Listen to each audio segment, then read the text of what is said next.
Hai, Assalamualaikum. Alhamdulillah hari ini kita dapat bertemu kembali untuk belajar mata pelajaran IPS dengan Bu Tika.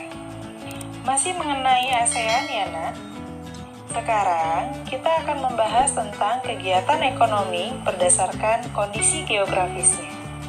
Ibu harap kalian dapat memperhatikan dan menyimak dengan baik. Bismillah.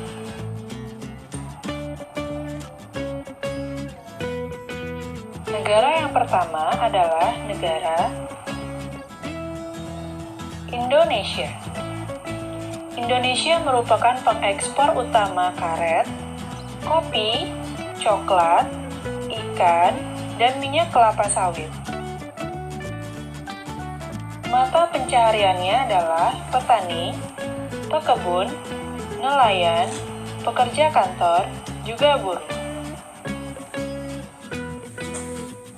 Hasil sumber daya alamnya adalah dataran rendah, dataran tinggi, pesisir pantai, barang tambang, dan hasil hutan.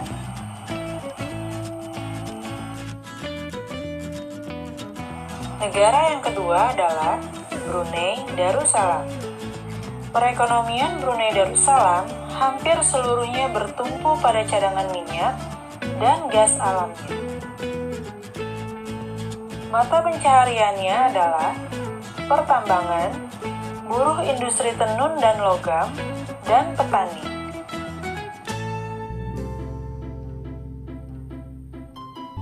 Sumber daya alamnya adalah hasil bumi utama serta hasil pertanian.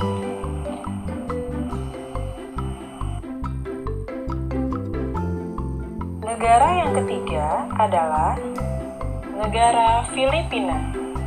Seperti Indonesia, Filipina adalah negara agrikultur. Mata pencahariannya adalah petani, pekebun, juga bidang jasa. Hasil sumber daya alamnya adalah dari dataran rendahnya, juga perkebunan.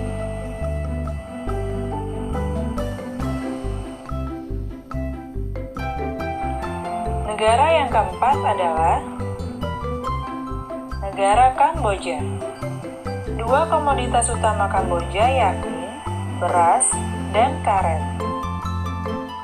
Mata pencahariannya adalah petani, pekebun, juga petambang.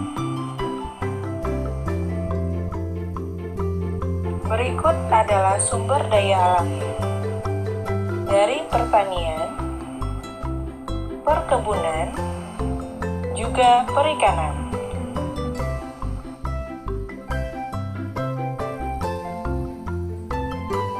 Negara yang kelima adalah Laos. Laos juga produksi utamanya adalah beras, sama seperti Thailand dan Myanmar. Mata pencahariannya adalah petani, pekebun, nelayan, dan penambang. Hasil sumber daya alamnya adalah pertanian, Sungai Mekong, hasil hutan, juga perbukitan.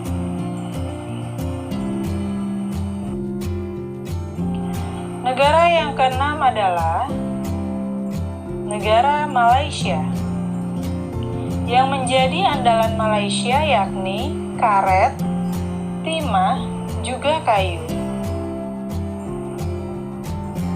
Mata pencahariannya adalah petani, pekebun, dan penambang.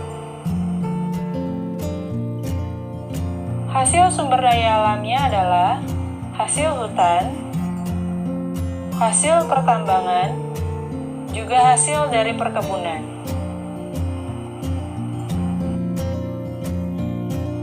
Negara yang ketujuh adalah negara Myanmar. Penghasilan utama negara Myanmar adalah beras. Mata pencahariannya adalah petani, pekebun, dan penambang. Hasil sumber daya alamnya adalah pertanian atau perkebunan, juga barang tambang.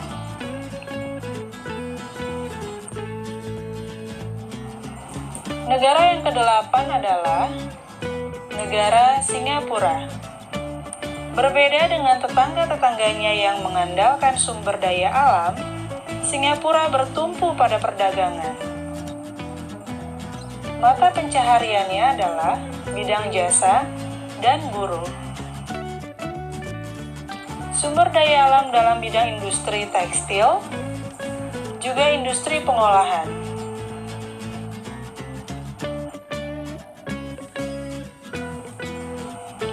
Negara yang kesembilan adalah dari negara Thailand. Komoditas dari Thailand adalah beras. Maka dari itu, Thailand dijuluki lumbung padi dunia. Diingat-ingat ya nak, bahwa Thailand dijuluki lumbung padi dunia. Mata pencahariannya adalah petani, pekebun, penambang, juga nelayan. Hasil sumber daya alamnya adalah pertanian,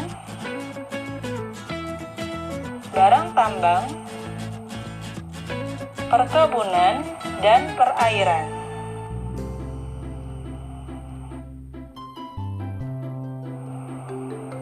Negara yang ke-10 adalah Vietnam. Vietnam unggul dalam ekspor udang, cumi, kepiting, dan lobster. Mata pencahariannya adalah petani, pekebun, dan penambang.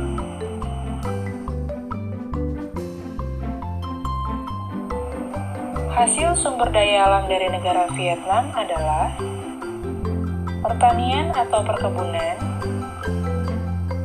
hasil hutan, dan industri bahan makanan. Nah, anak-anak, itu tadi adalah kondisi ekonomi dari ke-10 negara ASEAN. Ibu harap kalian dapat memahami dengan baik apa yang tadi Ibu sampaikan.